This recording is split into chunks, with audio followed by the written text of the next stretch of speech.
My name is Marie Spearman, and I was diagnosed with AML last September.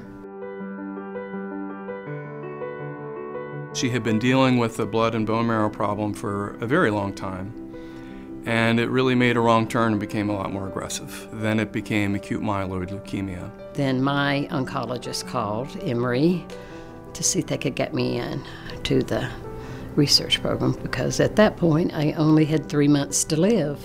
And so we talked about a clinical trial that we're doing here at Emory, and essentially what's done is the leukemia cells are tested to see if you can figure out what's broken, and then to try to design therapy individually on that basis, meaning that a patient with something broken X would get something designed for X. And then February, I said I was in remission, that I had just responded so well to this. And we said, yes! This is the place to be at Winship, I think, because you have all of this available. You have the very best. And that's what they're doing, is the research on your illness. So you're gonna get the very best treatment possible. She's done phenomenally well.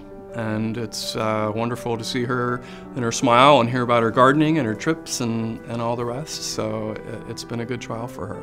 You're just surrounded by the right people that make you feel good about what they're doing.